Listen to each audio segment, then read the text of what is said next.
नमस्कार दोस्तों, मेरा नाम है विमल सिंह। बालाजी स्टडी अड्डा में आपका स्वागत है। सीटेट 2021 में जनवरी में आपका पेपर जो है वो प्रस्तावित है, तो उसके लिए हम आज से स्टार्ट कर रहे हैं कुछ प्रैक्टिस सेट, और साथ ही साथ एग्ज़ाम के नज़दीक आते आते हम कुछ चीज़ों में और इंक्रीमेंट करेंगे और फास्ट रिवीजन और मैराथन, ये सारी चीज़ें भी आपको धीरे धीरे प्रोवाइड की जाएंगी। तो आज हम देख रहे हैं यहाँ पर जो बाल विकास और शिक्षा शास्त्र आपका पोर्शन है, उसके टोटल 30 प्रश्न आते हैं, जिसमें से हम मात्र 15 प्रश्न प्रैक्टिस करेंगे, ताकि एक एक ऑप्शन आपका बड़ा होता है ना, तो लेंदी ना हो, इसलिए बहुत ज़्यादा वीडियो बड़ा ना हो। तो 15-15 प्रश्न करके ही हम प्रैक्टिस जो है वो करेंगे। तो चलिए शुरू करते हैं प्रश्न नंबर 1 से। पहला प्रश्न आपका इंग्लिश और हिंदी दोनों में इसलिए है क्योंकि कुछ लोग हिंदी में ही जो है चीज़ों को पढ़ते हैं और कुछ लोग इंग्लिश में ही पढ़ते हैं, तो दोनों के अकॉर्डिंग जो भी आपको लिए सुटेबल हो उसमें आप जो प्रश्न है उसको पढ़ सकते हैं। प्रश्न आपका है, आनुवंशिकता और पर्यावरण की भूमिका के बारे में पूछा गया है। निम्नलिखित में से कौन सा कथन जो है यहाँ पर सत्य है?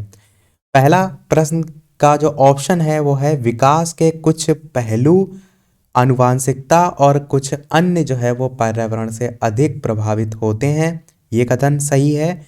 या फिर सीखने और प्रदर्शन करने की एक बच्चे की जो क्षमता होती है वो जीनों द्वारा पूरी तरीके से निर्धारित की जाती है। तीसरा आपका ऑप्शन है कि अच्छी देखभाल और पौष्टिक आहार बच्चे के किसी भी जन्मजात विकार को दूर कर सकता है। और चौथा है कि पर्यावरण केवल बच्चे के भाषा विकास में महत्वपूर्ण भूमिका निभाता है। तो ये प्रश्न है आपका, आनुवांशिकता और पर्यावरण जो है उसकी भूमिका के बारे में कौन सा कथन सत्य है? तो सबसे पहले मैंने आपको क्या तरीका बताया है कि ऑप्शन को काटना सीखिए। यहाँ पर चौथे ऑप्शन में केवल वर्ड लिखा है, जो कि एक लिमिट तय कर रहा है कि पर्यावरण क्या केवल बच्चे के भाषा विकास में ही भूमिका निभाता है और में नहीं करता है। तो आप कहेंगे ऐसा बिल्कुल नहीं है, चौथा ऑप्शन तो बिल्कुल भी सही नहीं होगा।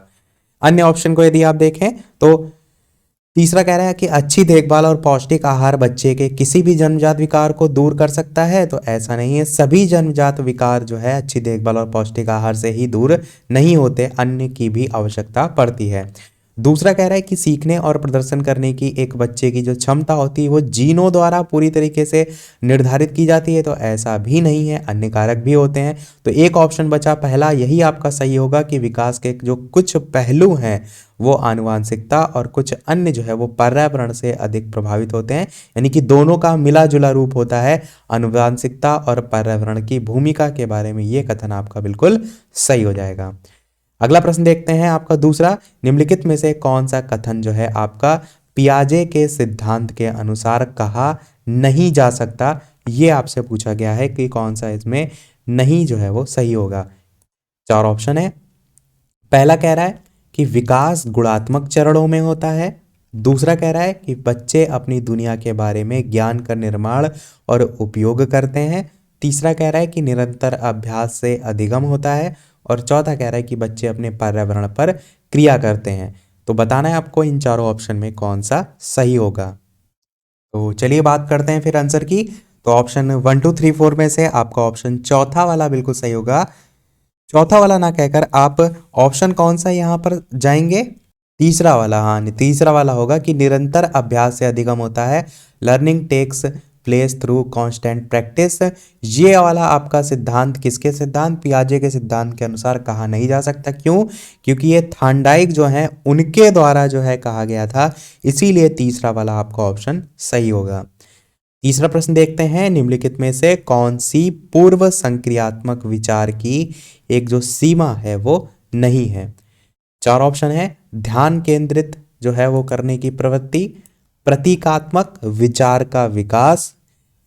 तीसरा ऑप्शन है, एक चीज मैं आपको और बता दूं कि कई ऐसे वर्ड होते हैं जो हिंदी में आपको हो सकता है उसका अर्थ ना समझ में आए, तो आप उसका इंग्लिश वाला जो है जो टर्म दे रखा हो उसको पढ़ लीजिए, इकोसेंट्रिज्म यानी कि अहमन्यता। और चौथा है अनुत्क्रमणीयता यानी कि इरवर्सिबिलिटी। वैसे पढ़ना है इसको आपको, इररिवर्सिबिलिटी है, मैंने अलग अलग पढ़ दिया। तो चार ऑप्शन में बताना है आपको कौन सा सही होगा। ये क्या होता है आपका? ये होता है जब अपनी बातों को आप पलट ना सकें, उसे हम कहते हैं हिंदी में अपरिवर्तनीय। इररिवर्सिबिलिटी, और रिवर्सिबिलिटी होता है परिवर्तनीय, जिसको हम पलट सकें। तो विचारों को लेकर हम ये वैसे शब्द का यूज करते हैं। तो अब आपको बताना है पूर्व संक्रियात्मक विचार की कौन सी इनमें से सीमा नहीं है। तो चलिए बात करते हैं फिर आंसर की कौन सा सही होगा। तो आपका दूसरा वाला यहाँ पर सही होगा, प्रतीकात्मक विचार का विकास। ये जो है आपका एक गुण है, यहाँ पर पूछा गया कौन सी सीमा नहीं है, तो ये आपका सीमा जो है वो नहीं है, जबकि ये एक गुण है, इसीलिए आपका दूसरा वाला ऑप्शन सही होगा। और अनुत्क्रमणीयता को ही हम आ अनपलटावी के नाम से भी जानते हैं। अपलटावी कहीं कहीं भी लिखा जाता है, पर अनपलटावी भी जानते हैं। तो ध्यान यहाँ पर रखिएगा, दूसरा आपका ऑप्शन सही हो जाएगा। जो भी इंग्लिश से पढ़ना चाहते हैं, साइड में इंग्लिश का भी पोर्शन जो है, ऑप्शन जो है वो पढ़ सकते हैं। चौथा प्रश्न देखते हैं कि किसके अलावा निम्नलिखित कारणों से खेल युवा बच्चों के विकास में एक महत्वपूर्ण भूमिका निभाता है। तो बताइए किसके अलावा, मतलब इन ऑप्शन में किसको छोड़कर बाकी सभी हैं जो खेल युवा बच्चों के विकास में एक भूमिका निभाते हैं। पहला ऑप्शन कह रहा है कि वे जो है अपने शरीर पर निपुणता प्राप्त करते हैं। दूसरा कह रहा है कि ये उनकी जो इंद्रियां हैं उनको उत्तेजित जो है वो करता है। तीसरा कह रहा है कि ये समय बिताने का एक सुखद तरीका है। और चौथा कह रहा है कि वे नए कौशल हासिल करते हैं और सीखते हैं कि उन्हें कब उपयोग किया जाए। तो सबसे पहले प्रश्न में कह रहा है किसके अलावा, तो लिखा है ना किसके अलावा, मतलब उस ऑप्शन को छोड़कर। तो खेल से युवा बच्चों के विकास में किसमें सहायता मिलती है, तो चौथे ऑप्शन को देखिए सबसे पहले कि नए नए कौशल आप खेल से सीखते हैं, बिल्कुल सीखते हैं, और उन्हें कब कैसे उपयोग किया जाए ये भी सीखते हैं। तो चौथा वाला आपका ऑप्शन खेल से संबंधित है, तो चौथा ऑप्शन बिल्कुल भी सही नहीं होगा। तीसरा, ये समय बिताने का एक सुखद तरीका है, तो खेल समय बिताने के उद्देश्य से नहीं खेला जाता है। खेल जो है आपका शारीरिक मानसिक है, इंद्रियों से संबंधित होता है। तो देखिए दूसरा ऑप्शन भी नहीं होगा। इंद्रियों को उत्तेजित करता है, बिल्कुल करता है, और शरीर पर निपुणता भी प्राप्त करते हैं, तो बिल्कुल करता है, तो ये भी ऑप्शन नहीं होगा। तीसरा वाला आपका ऑप्शन बिल्कुल सही होगा कि ये समय बिताने का एक सुखद तरीका है, ये आपका सही नहीं होगा। लिखा है ना कि इसके अलावा, इसको छोड़कर बाकी तीनों आपके खेल से संबंधित हो जाएंगे। पांचवा प्रश्न कह रहा है निम्नलिखित में से कौन सा प्रश्न बच्चों को गंभीर रूप से सोचने के लिए आमंत्रित करता है। अब बताइए कौन सा इसमें से प्रश्न होगा जिसको लेकर बच्चे बहुत ज्यादा गंभीर रूप से सोचेंगे। पहला कह रहा है ऑप्शन कि क्या आप इसका उत्तर जानते हैं। दूसरा कह रहा है सही जवाब क्या है। तीसरा कह रहा है क्या आप इसी तरह की स्थिति के बारे में सोच सकते हैं। और चौथा कह रहा है कि विभिन्न तरीकों से हम इसे कैसे हल कर सकते हैं। तो ये आपके चार प्रश्न हैं। इमेजिन करिए कि चारों ही प्रश्न आप बच्चों से पूछ रहे हैं एक एक करके, तो किस प्रश्न पर बच्चा सबसे ज्यादा गंभीर रूप से सोचेगा ये आपको बताना है। तो चलिए बात करते हैं फिर आंसर की। तो बिल्कुल आपका ऑप्शन चौथा वाला सही हो जाएगा कि विभिन्न तरीकों से हम इसे कैसे हल कर सकते हैं, यही आपका बिल्कुल सही हो जाएगा। कोई एक पर्टिकुलर चीज है, कोई भी एक कार्य है, उसको करने के और कितने कितने तरीके हो सकते हैं। तो वैसे अगर एक ही तरीका होगा तो वो एक ही तरीके से संबंधित सोचेगा, पर और भी कितने तरीके हो सकते हैं तो वो डिफरेंट डिफरेंट तरीके से सोचेगा। और यही किसको आमंत्रित कर रहा है, गंभीर रूप से सोचने के लिए। तो चौथा आपका ऑप्शन बिल्कुल सही हो जाएगा। छठा प्रश्न है कि निम्नलिखित में से कौन सा विकल्प प्रगतिशील शिक्षा का सबसे अच्छा वर्णन करता है। किसके संबंध में पूछा गया है, प्रगतिशील शिक्षा का सबसे अच्छा वर्णन करता है। और जितने भी आपके प्रश्न आते हैं आप देखेंगे तो प्रीवियस ईयर बेस्ड ही आते हैं सीटेट में। अच्छे से अगर आप प्रीवियस ईयर की पूरी तैयारी कर लें तो कहीं भी आपके नंबर कम नहीं होंगे। तो चार ऑप्शन है, करके सीखना, परियोजना विधि, सहयोग से सीखना। दूसरा ऑप्शन है थीमेटिक इकाइयां, नियमित इकाई परीक्षण, रैंकिंग। तीसरा है व्यक्तिगत अधिगम, क्षमता समूह बनाना, छात्रों की लेबलिंग। और चौथा है परियोजना विधि, क्षमता समूह बनाना, रैंकिंग। बताना है आपको ऑप्शन 1 2 3 4 में से कौन सा सही होगा। आंसर की बात करते हैं चलिए। तो कौन सा विकल्प प्रगतिशील शिक्षा का सबसे अच्छा वर्णन करता है। तो सबसे पहले यहां पर लिखा हुआ है करके सीखना, तो आपको अन्य ऑप्शन पर जाना ही नहीं है। परियोजना विधि भी होती है, सहयोग से सीखना तो सबसे बेस्ट है। तो पहला ही आपका ऑप्शन हो जाएगा जो कि प्रगतिशील शिक्षा का सबसे अच्छा वर्णन करता है। अगला प्रश्न है आपका 7वां कि प्रगतिशील शिक्षा के बारे में निम्नलिखित में से कौन सा कथन बताता है कि शिक्षा स्वयं ही जीवन है। ये बताना है आपको। पहला ऑप्शन कह रहा है कि स्कूल शिक्षा को यथासंभव लंबे समय तक जारी रखना चाहिए, ये आपका ज़्यादा बेटर होगा। या स्कूल की जो आवश्यकता है वो नहीं है, बच्चे अपने जीवन के अनुभवों से ही सब सीख लेते हैं क्या। तीसरा आपका ऑप्शन कह रहा है कि स्कूलों में शिक्षा सामाजिक और प्राकृतिक दुनिया को प्रतिबिंबित करे। और चौथा कह रहा है कि जीवन सच्चा शिक्षक है। बताना है आपको कि शिक्षा स्वयं ही जीवन है। प्रगतिशील शिक्षा के बारे में इनमें से कौन सा कथन बताता है कि शिक्षा स्वयं ही जीवन है। तो चलिए बात करते हैं आंसर की। ऑप्शन 1 2 3 4 में से कौन सा सही होगा। तो बिल्कुल आपका ऑप्शन तीसरा वाला सही होगा कि स्कूलों में शिक्षा सामाजिक और प्राकृतिक दुनिया को प्रतिबिंबित करती है। बच्चे वहीं समाज में रहकर सीखते हैं, नई नई बातों को सीखते हैं, दूसरों के आचार विचार होते हैं उनको ग्रहण करते हैं। तो सारी चीज़ें ही आपके इसमें आएंगी। 8वां प्रश्न, कोहलबर्ग के सिद्धांत के योगदान के रूप में निम्नलिखित में से किसे माना जा सकता है। पहला कह रहा है ऑप्शन, ध्यान से समझते चलिए ऑप्शन को, कि उसके सिद्धांत ने संज्ञानात्मक परिपक्वता और नैतिक परिपक्वता के बीच एक सहयोग का समर्थन किया है। दूसरा ऑप्शन है कि इस सिद्धांत में विस्तृत परीक्षण प्रक्रियाएं हैं। तीसरा ऑप्शन है कि यह नैतिक तर्क और कार्रवाई के बीच एक स्पष्ट संबंध स्थापित करता है। और चौथा ऑप्शन है उनका विश्वास है कि बच्चे नैतिक दार्शनिक हैं। इस प्रकार से 4 ऑप्शन दे रखे हैं, बताना है आपको कौन सा सही होगा। तो चलिए बात करते हैं फिर आंसर की कि ऑप्शन 1 2 3 4 में से कौन सा सही होगा। तो बिल्कुल आपका ऑप्शन तीसरा वाला यहाँ पर सही हो जाएगा कि ये नैतिक तर्क और कार्रवाई के बीच एक स्पष्ट संबंध स्थापित करता है। तो तीसरा वाला आपका ऑप्शन बिल्कुल सही हो जाएगा। इसी टाइप के प्रश्न देखने को मिलते हैं, इनके जो सिद्धांत होते हैं उसके अंतर्गत से जो है वो प्रश्न उठाए जाते हैं। 9वां प्रश्न कह रहा है कि निकटवर्ती विकास का जो क्षेत्र है वो संदर्भित करता है, जिसे हम इंग्लिश में जोन ऑफ प्रॉक्सिमल डेवलपमेंट जो है वो कहते हैं। पहला ऑप्शन कह रहा है किसको संदर्भित करता है, उस चरण को जब अधिकतम विकास संभव है, उस विकासात्मक चरण को जब बच्चा सीखने की पूरी जिम्मेदारी लेता है, एक संदर्भ को जिसमें बच्चे सहयोग के सही स्तर के साथ कोई कार्य लगभग स्वयं कर सकते हैं, या उस सीखने के बिंदु को जब सहयोग वापस लिया जा सकता है। तो बताना है आपको ऑप्शन 1 2 3 4 में से निकटवर्ती विकास का क्षेत्र या जोन ऑफ प्रॉक्सिमल डेवलपमेंट जो है किससे संबंधित होगा, किसे संदर्भित करता है। तो चलिए बात करते हैं फिर आंसर की ऑप्शन 1 2 3 4 में से। तो आपका ऑप्शन बिल्कुल एक संदर्भ को जिसमें जो बच्चे हैं वो सहयोग के सही स्तर के साथ कोई कार्य लगभग स्वयं कर सकते हैं, ये जो है आपका बिल्कुल सही हो जाएगा। और किनके द्वारा ये दिया गया था सिद्धांत, तो मैंने बताया भी था आपको, लेव वाइगोस्की जो है उनके द्वारा ही विकसित किया गया था। सोवियत मनोवैज्ञानिक थे लेव वाइगोस्की, ये भी याद रखिएगा। अगला प्रश्न देखते हैं आपका 10वां कि एक उभयलिंगी जो व्यक्तित्व है वो स्त्री लक्षणों वाले पुरुषों को संदर्भित करता है।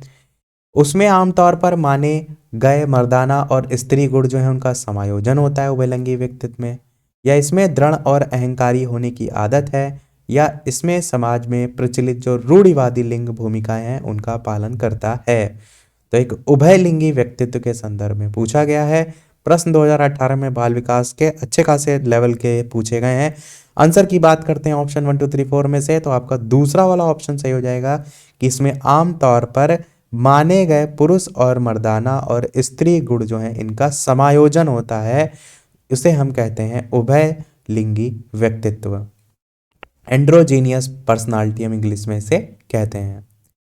11 प्रश्न कह रहा है कि बच्चे किसको छोड़कर अन्य सभी के द्वारा लिंग भूमिकाएं ग्रहण करते हैं, मीडिया, सामाजिकरण, संस्कृति या ट्यूशन।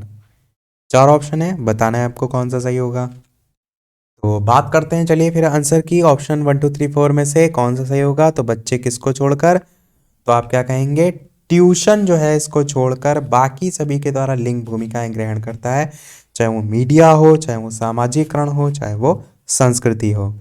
और ये जो आंसर मैं आपको यहाँ पर बता रहा हूँ, ये सब आपके जो वहाँ ऑफिशियल जो आंसर की आई थी उसी के अकॉर्डिंग ही बता रहा हूँ। अगला देखते हैं प्रश्न हमारा 12। प्रश्न कह रहा है कि मानकीकृत परीक्षण जो है उनकी आलोचनाओं में से एक यह है कि वे मुख्य रूप से मुख्यधारा की संस्कृति का प्रतिनिधित्व करते हैं और इसलिए पक्षपाती हैं। दूसरा कह रहा है कि उनकी भाषा को समझना मुश्किल है। तीसरा कह रहा है कि परीक्षण बड़ी आबादी पर लागू नहीं किया जा सकता है। और चौथा कह रहा है कि वे बच्चे की क्षमता की स्पष्ट तस्वीर नहीं देते हैं। तो मानकीकृत परीक्षणों की आलोचना के संदर्भ में पूछा गया है। तो बात करते हैं, चलिए आंसर की ऑप्शन 1 2 3 4 में से कौन सा सही होगा। तो बिल्कुल बिल्कुल बिल्कुल वे मुख्य रूप से जो मुख्य धारा है उसकी संस्कृति का प्रतिनिधित्व जो है वो करते हैं और इसलिए ही पक्षपाती हैं। यही आपका बिल्कुल सही हो जाएगा।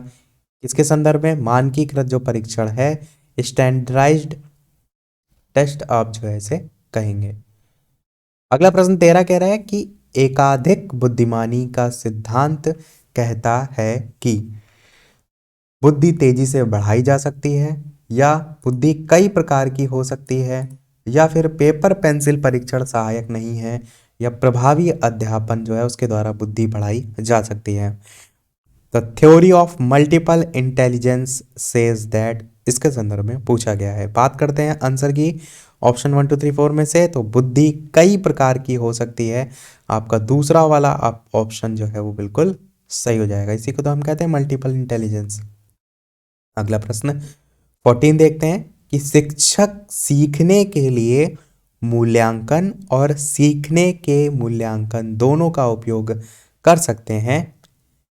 पहला ऑप्शन कह रहा है कि बच्चों की प्रगति और उपलब्धि स्तर को जानने में, या बच्चे की सीखने की जरूरत जो है उसको जानने में और उसके अनुसार शिक्षण रणनीति का चयन करने में, या आवधिक अंतराल जो है उन पर बच्चों के प्रदर्शन का आकलन करने और उसके जो प्रदर्शन है उसको प्रमाणित करने में।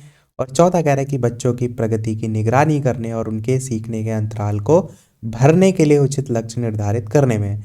तो बताना है आपको ऑप्शन 1 2 3 4 में से शिक्षक सीखने के लिए मूल्यांकन और सीखने के मूल्यांकन दोनों का उपयोग कर सकते हैं, इनमें से किसके लिए। तो ऑप्शन 1 2 3 4 में से बात करते हैं आंसर की कौन सा सही होगा। तो आपका ऑप्शन पहला वाला ही सही होगा कि बच्चे की प्रगति और साथ ही साथ जो उपलब्धि स्तर है इसको जानने में यूज जो है वो कर सकते हैं।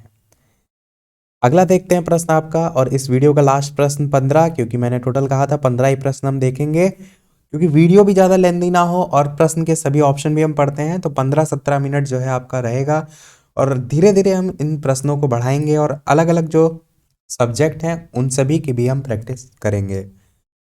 और टाइमिंग क्या रखी जाए वो आप लोग कमेंट में बता दीजिएगा। शाम के 8 बजे सुपर टेट और यूपी टेट की चल रही ऑलरेडी, उसके अलावा जो भी टाइम हो आप कमेंट सेक्शन में अवश्य बता दीजिएगा। तो प्रश्न आपका 15 है इस वीडियो का लास्ट है कि निम्नलिखित में से कौन सा सतत और व्यापक मूल्यांकन से संबंधित नहीं है, ये आपको बताना है। इसे भारत के शिक्षा के अधिकार अधिनियम द्वारा अनिवार्य किया गया है। एक अच्छा लास्ट में हम प्रश्न हम आपसे भी पूछ लेंगे जिसका आंसर हम नेक्स्ट वाले वीडियो में बता देंगे। दूसरा कह रहा है कि यह शिक्षण अधिगम प्रक्रिया का एक अभिन्न अंग है। बताना है आपको कौन सा इससे संबंधित नहीं है, इस चीज का ध्यान रखिएगा। तीसरा कह रहा है कि विभिन्न शिक्षा क्षेत्रों में बच्चे की उपलब्धि जो है उस पर केंद्रित है। और चौथा ऑप्शन कह रहा है कि ये बच्चे जो हैं उनको धीमे, खराब या बुद्धिमान के रूप में चिन्हित करने में उपयोगी होता है। तो कौन सा सतत और व्यापक मूल्यांकन से संबंधित नहीं है ये आपको बताना है। वीडियो पसंद आए तो वीडियो को लाइक अवश्य सभी लोग कर दीजिएगा, ताकि इसी प्रकार आगे भी हम आपके लिए अच्छे अच्छे प्रश्न प्रैक्टिस के लिए चलाते रहें। और चैनल पर नए हो तो सब्सक्राइब करके भी अवश्य जुड़ जाइएगा, ताकि आगे आने वाला कोई वीडियो आपसे मिस ना हो। और साथ ही साथ वीडियो को शेयर अवश्य कर दीजिएगा, ताकि और लोग भी प्रैक्टिस जो है वो कर सकें। टेलीग्राम चैनल से नहीं जुड़े हैं तो वीडियो के डिस्क्रिप्शन में भी आपको लिंक मिल जाएगी, सर्च करके भी बालाजी स्टडी अड्डा आप जुड़ सकते हैं। आंसर की बात करते हैं प्रश्न नंबर 15। तो आपका ऑप्शन स्पष्ट तौर पर चौथा आपको दिख रहा है कि बच्चों को धीमे, खराब या बुद्धिमान के रूप में चिन्हित करने में उपयोगी होता है। सतत और व्यापक मूल्यांकन तो ऐसा बिल्कुल नहीं है। यही आपका चौथा वाला ही ऑप्शन सही होगा, जो कि आपका इससे संबंधित नहीं है। इस टाइप से कभी भी आप कैटेगराइज बच्चों को नहीं करते हैं। आपके लिए हमेशा आपको ध्यान रखना है बच्चे सभी बराबर हैं, किसी भी आधार पर उनको बांटना आपको नहीं है। तो सभी 15 प्रश्न हमारे हो गए। अब एक प्रश्न हम आपसे भी पूछेंगे, जैसे कि सभी वीडियो में हम आपसे एक न एक प्रश्न पूछते हैं। तो 22 नंबर वाला प्रश्न हम आपसे पूछ रहे हैं, जिसका आंसर आपको वीडियो के मेन कमेंट में बताना है। इसके नेक्स्ट जो हम 15 प्रश्न कराएंगे बाल विकास के, वहां पर हम सभी इन प्रश्नों को भी करा देंगे और जो ये हम प्रश्न पूछ रहे हैं इसको भी जो है हम करा देंगे। तो प्रश्न आपका है, निम्नलिखित में से कौन सा एक संवेग है? स्मृति, डर, ध्यान, उत्तेजना, 1 2 3 4। Which one of the following is an emotion? Memory, fair, attention, stimulus. तो आपको अपना आंसर वीडियो के मेन कमेंट में टाइप करके बताना है। देखते हैं कितने लोग की अच्छी तैयारी है और कितने लोग इसका सही आंसर बताते हैं। तो इसी के साथ हमारे आज के सभी प्रश्न समाप्त होते हैं। आज के में इतना ही। वीडियो पसंद आया हो लाइक अवश्य कीजिएगा, चैनल पर नए हो सब्सक्राइब जरूर कीजिएगा। मिलते हैं फिर अगले वीडियो में नए प्रश्नों के साथ, नए प्रैक्टिस सेट के साथ। तब तक के लिए नमस्कार। Thank you for watching.